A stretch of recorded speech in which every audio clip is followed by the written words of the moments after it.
Coming up on News Center 16 at 5. Wild weather is on its way. A major snowstorm is sweeping across the country, including Michiana. How road crews are preparing, plus how much we're expected to get. The Elkhart community comes together tonight to remember Sarah Crane, what people are doing to honor the teenager who inspired everyone to be Sarah Strong. And merger in the making? It's one of the possibilities to fix huge money woes in the Mishawaka schools. A look at how likely it is and who the possible partners are. From WNDU, your breaking news and weather authority, this is News Center 16 at 5.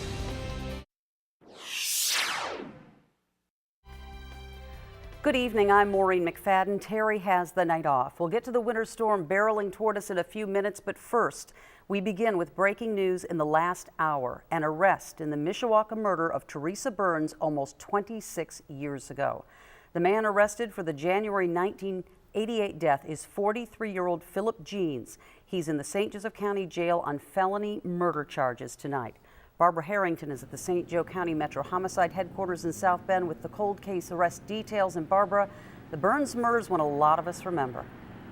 Well, it certainly is, Mo. It's one that really stuck with the community through the years. Craig Whitefield, he's the officer who was originally assigned to this case out of Mishawaka, and he says that it really shook the community up because back in 1988, there was hardly any crime on the east side of Mishawaka. Now, this happened in January of 1988. Teresa Burns, she left Mishawaka High School to go home and change her clothes. She was supposed to come back, but she never did. Later that night, her family found her with multiple gunshot wounds to the head. When police arrived to the scene, near her body they found the ejector rod of a .22 caliber gun on the floor. No gun, but the ejector rod. Now, after that, police conducted hundreds of interviews trying to follow up on tips, find any leads, find the person responsible. At some point after the murder, Philip Jeans' parents, they went to the Mishawaka Police Department and they turned in a gun, a .22 caliber gun that they said they found in Philip's bed. They didn't want him to have it because they thought only bad things could come from it. Police noticed that gun had the ejector rod missing. Well, two experts tested it and they determined that it was in fact the gun that was used to kill Teresa Burns. And also at some point, multiple occasions after the murder, Philip talked about Teresa Burns and the gun used in the murder to his friends. At one point, he even threatened two people saying that he would kill them like he killed Teresa Burns. So police say a bittersweet day for them to be able to arrest him. He was just walking along Lincoln Way in Mishawaka. To finally put him behind bars. Unfortunately, both of Teresa's parents are dead. They had several health problems after this murder, and they're not around to see it. Yeah, that is so sad, Barbara. So why were police finally able to make an arrest now? You know, Mo, they couldn't give us a lot of details on the timeline at this point in terms of when that gun was tested, when Philip made these statements about the murder or the gun, but they said that this all came together recently and they had enough to go ahead and charge him and make the arrest today. Okay, Barbara, I know this all just happened in the last hour, but do we know, was he also a student? Was that brought up? We have not confirmed whether or not he was a student, but he said that he did know Teresa. She was a friend of one of his girlfriends, apparently. All right. Barbara Harrington reporting live. Thank you very much. And we're following more breaking news, this out of Colorado, where there's been another school shooting. 2 victims were shot, and the shooter is dead after a student went to Arapahoe High School in Centennial to confront a teacher. The Arapahoe County Sheriff says the gunman shot and killed himself. One of the victims is a minor who was shot and is in serious condition. The other victim has less serious injuries, as was found during an evacuation of the school. The school is about 8 miles east of Columbine High School in Littleton, where 2 teenage shooters killed 12 classmates and a teacher before killing themselves in 1999. A terror plot by an American against Americans was thwarted today at a Wichita, Kansas airport. Authorities say a Kansas man who worked at the airport as an aviation technician planned to detonate a car bomb at the airport. U.S. Attorney Barry Grissom said 58-year-old Terry Lowen had been under investigation since last summer and was arrested this morning at Mid-Continent Regional. He said Lowen was driving a car that he believed was full of explosives into a terminal at the airport. The explosives were inert and no one was ever in any danger. The FBI says Lowen intended to die himself. Now in custody, he faces charges of attempting to use a weapon of mass destruction, attempting to damage a property with explosives, and providing material support to a foreign terrorist organization. Well, a pretty mild Friday the 13th for Michiana, but things could be changing soon, right, Mike? Thanks, Maureen. Yeah, it's sad to say it's milder when it's still 6 degrees below normal, but you're right. Compared to what we were seeing, it felt a lot better today. But don't let your guard down. Winter weather is headed our way tonight and tomorrow. Winter weather advisory for southwest Michigan and the northern tier of Indiana. And you can see winter storm warnings in effect for Stark, Marshall, Kosciuszko, Pulaski, and Fulton counties. We'll let you know how much snow we're expecting coming up. In the meantime, if you're traveling early this evening, there's no issues whatsoever. But you can see the snow is coming in from the southwest, and that will be arriving our way. Obviously, I'm thinking around, because you're an hour behind us, about 7 p.m.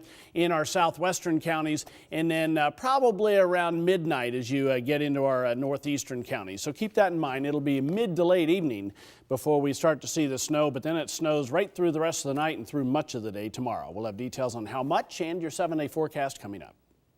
All right, Mike, thanks a lot. Well, as he just said, we're in store for some snow tonight. That means snowplows will be at work keeping the roads clear. Stephanie Stang joins us live from South Bend with more on what crews have planned. So, Stephanie, could be a long night ahead for snowplow drivers if they work from Friday night to Saturday night as the snow falls. It sure could be, and they are prepared for that. We're talking from city street departments, county highway departments, and of course the state transportation department.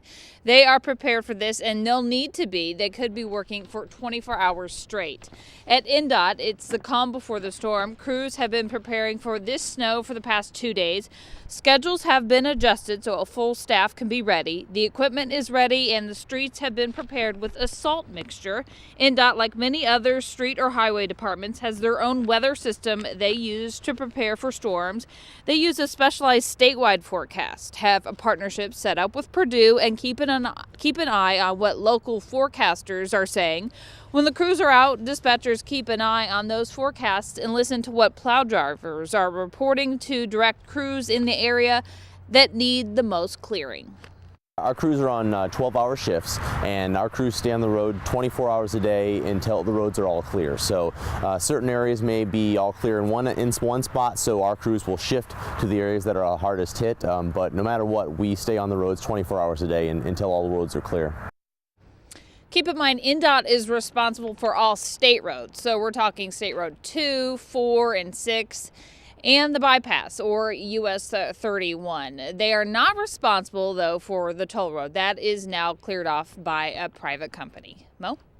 Okay, Steph, you mentioned the bypass, and we all listened to these on the scanners. I know the last time we had snow, parts of the bypass had to be closed because so many cars were sliding off. What's the plan to keep it clear this time around? Well, typically, for years now, the bypass has been a scary stretch of road when we get a lot of snow, just because of the wind in certain areas of it. But NDOT usually puts twice as many crews as they can on that area. So they do what they can, but you need to be careful when you are on the bypass and there's a lot of snow. All right, Stephanie Stang live from South Bend. Thanks a lot. A large Elkhart apartment building was evacuated this afternoon after one of the rooms caught fire. It happened around 12:15 at the Waterfall High Rise in the 300 block of Waterfall Drive.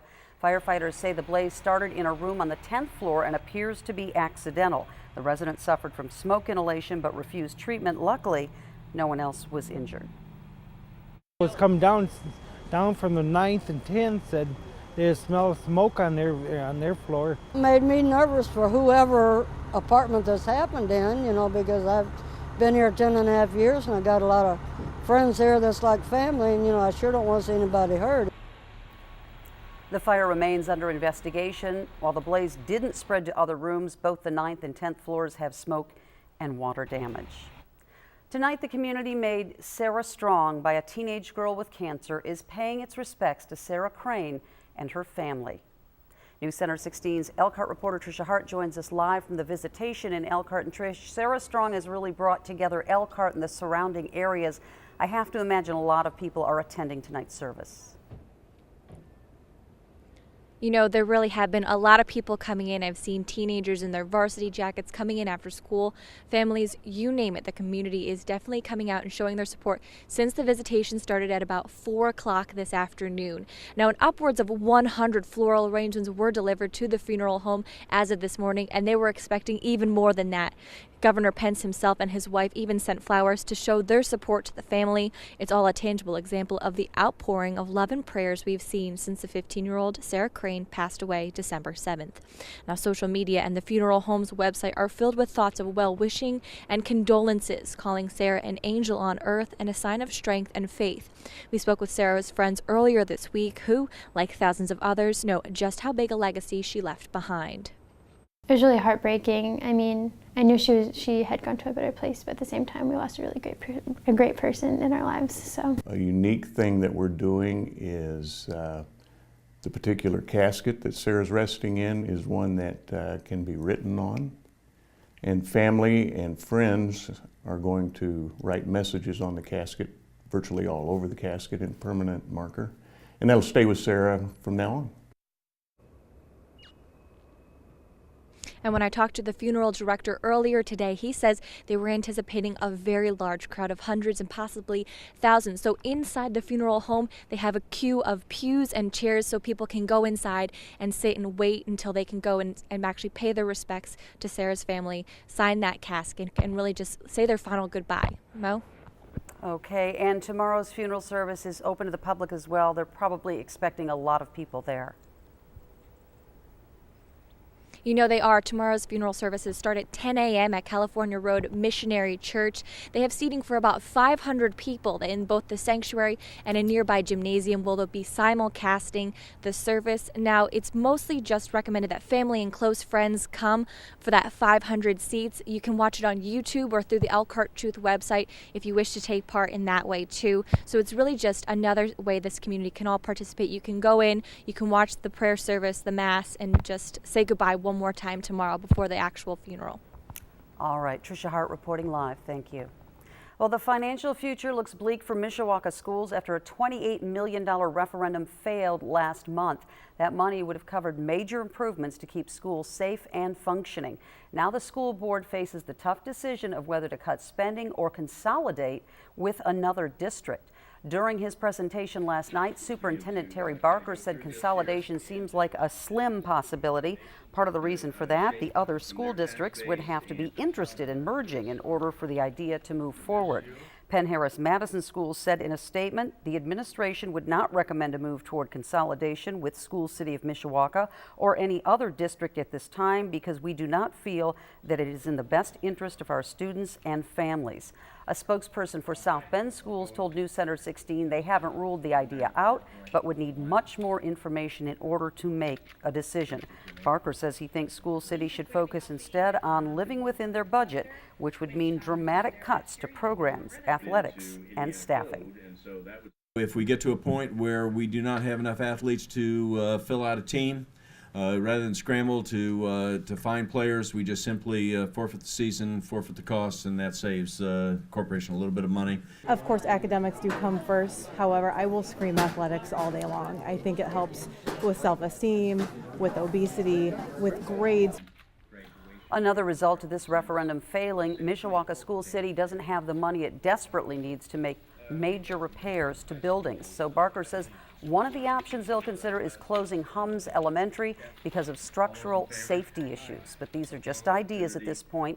The administration will calculate how much savings could come from some of these ideas and bring that information back to the board in February. We're at the height of the holiday shopping season, but keep in mind you're not the only one looking to snatch a bargain. Kate Chappell learned some helpful reminders to avoid thieves at the busiest time for crime during the year. It can happen so easily and you wouldn't even know it. Now is when shoppers, specifically women, should be on the lookout for thieves.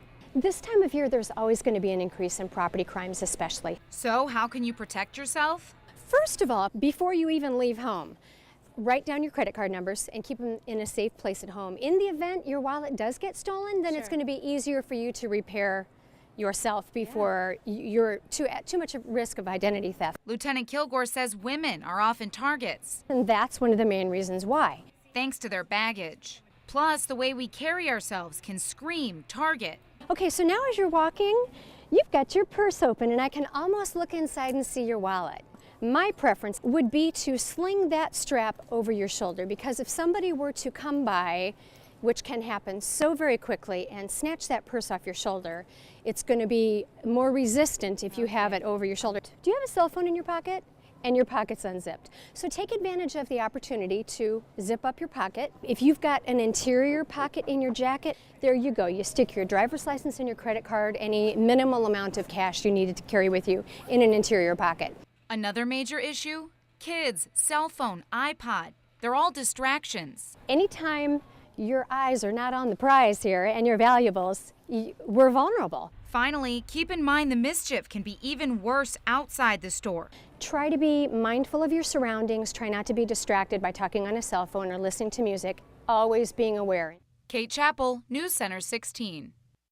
Here are some other things Lieutenant Kilgore recommends while shopping. If you're out after dark, park near a light and near the entrance whenever possible. Always keep your car doors locked. Lock up your valuables like your GPS and your garage door opener in the glove compartment. If you have a van or SUV, think about covering your purchases with a blanket. And remember the easily accessible safety tools you have at your fingertips. Your keys can be used as a weapon, and the panic button can help alert others of your danger. And we have all that advice on our website. Just click on this story. People are dreaming of all the possibilities today as the Mega Millions jackpot hits $425 million. Folks around the area are hurrying to buy tickets for the drawing that's being held tonight. Many customers are buying them by the dozen at Veldman 66 in Elkhart. In one case, a woman bought 90 of them. The cash option for the winner would be a whopping $228 million. Remember, we'll have the winning numbers tonight on News Center 16 at 11. And breaking news regarding Notre Dame football tonight. Moments ago, the university announced that Everett Golson has been readmitted to the university. Golson was suspended for the entire fall semester after admitting cheating on a test back in May. His removal from the university was first reported by News Center 16. Without Golson, Notre Dame went 8-4 this season. Golson will not be able to play in the upcoming Pinstripe Bowl. He will resume classes in January. Golson led Notre Dame to the BCS National Championship game last year as the team's starting quarterback. Tracking inconvenient weather where you live. Storm Team 16 is your weather authority. Winter weather advisory for tonight and tomorrow for the northern tier of counties in Indiana and all of southwestern Michigan. Winter storm warning. You folks should get a little more snow in our southern areas. You can see for most of those counties. Now, exactly how much snow is still a little bit questionable. We'll show you that coming up, what we're thinking. But also remember, if you're traveling this evening, get out and do it as quickly as possible, because it looks like 7 o'clock or so, because you're now an hour behind in our southwestern counties, and probably 11 or 12 by the time it gets toward LaGrange County. So somewhere in the 10 p.m. time range is what I'm thinking for the metro area as far as the beginning of the snow. Not snowing right now in Michigan City. That's a live picture from the Blue Chip Casino where it's 28 degrees. And another sky view shot. We'll go to Mishawaka right now from the St. Joseph Regional Medical Center. It's also 28. Dry conditions if you're going to be out Christmas shopping at least early this evening. Winds are east to southeasterly at 8 miles per hour. Temperatures at this hour, you can see upper 20s to around 30, although it's 35 in Francisville. That's going to fall as the snow comes in. It's going to be all snow. You don't have to worry about that. Nothing going on right now, though, on 16 Doppler max. But the wider view will show the leading edge of that snow that's coming our way. And again, it's mixing with rain, but that's where it's warmer. By the time it gets to us, it will definitely be all snow. Here's what the future looks like then with 16 Future Track. As we head through the evening hours, you'll notice the snow will start to cross the state line after 7 o'clock, and it looks like by midnight it'll be in most of Michiana. Maybe the far northern sections, not quite yet. And then it snows the rest of the night. Continues to snow tomorrow morning and into the midday hours before tending to taper off during the afternoon hours. Probably just some scattered snow showers in tomorrow night. Secondary front will bring in northwesterly winds by Saturday night and Sunday, and that will keep those chances for lake effect snow showers. Doesn't look like a big deal of accumulation as far as lake effect goes with this system, though. And then another front will be coming our way as we head in early next week, so another slight chance for a little bit of snow shower activity on Monday. Here's my Storm Team 16 forecast for all of Michiana for tonight. Snow arriving during the mid to to late evening, continuing overnight. Low temperature down to 23 degrees. 7-day planning forecast showing breakfast time and lunchtime snow. Scattered snow showers at dinner time. But I do want to highlight this yellow day here because we're looking for mainly 4 to 6 inches of snow. But if you live in our far southern areas, 6 to 8 is likely. 2 to 4 inches to the north and most of southwestern Michigan. I'll be showing you a map coming up at 6 o'clock to highlight exactly where those areas are. Here's Sunday then. Lake effect snow showers will be scattered. This should not be a big deal, but we'll still call it a yellow day. Definitely turns colder. High temperature of 21. On Monday then, we're looking for colder conditions. Some sunshine at times with a chance of a scattered snow shower or so. I'll still call it a green day though, high of 23. And then look at this. We talked about a little bit of a warm up later next week, but we're now going 34 on Thursday, 38 on Friday with rain and snow turning back to snow. That Siberian air still expected to come our way starting next weekend, at least part of it coming in next weekend. So don't expect that 38 degrees to keep going like that. It's going to drop right back down. Okay, Mike, thanks a lot. Well, coming up, you'll meet a father who suffered a stroke at a young age who's now working hard to be able to play with his kids again. His inspiring story of regaining his strength and how he's doing it next in today's Medical Moment. The latest health news for you and your family. This is Maureen's Medical Moment. Coming back from a stroke, a young dad's moving journey and how he's making it happen in today's Medical Moment. Strokes kill almost 130,000 Americans each year and are a leading cause of serious long-term disability. Imagine you're a young father, busy with kids, work, school, and sports. Suddenly you have a stroke and it all comes to a screeching halt. Now one young dad is kick-starting his recovery.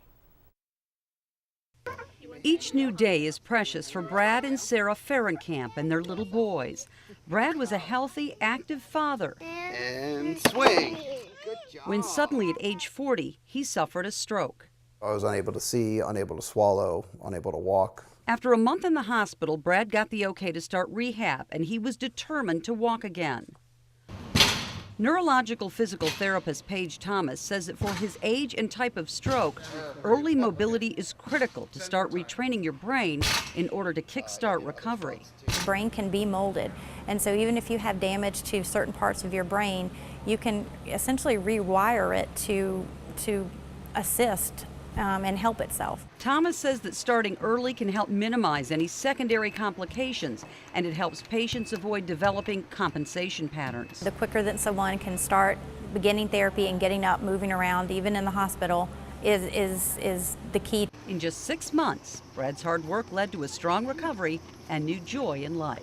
Sounds funny, but sometimes it's a matter of just recognizing that it's a beautiful day outside, and that's what you should enjoy. Hey, all right.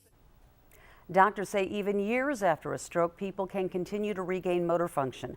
Brad continues a rigorous therapy schedule at home to help his body and brain relearn what they once did so easily. Brad says the more he moves, the more independent he feels. And to read the research summary for today's story, you can go to WNDU.com and click on the Medical Moment. One of the last things that would ever cross your mind about Southern California is ice and snow, but that didn't stop one family there from building an igloo. Theirs is made from milk jugs, 1,700 milk jugs to be exact. The Corona, California family that built the igloo says they asked friends and family members to drink milk and save the empty jugs for them. And the family isn't done yet. They still need to build an archway on the front, which they expect will take another 150 empty bottles. News Center 16 at 5:30 is next. Here's a preview.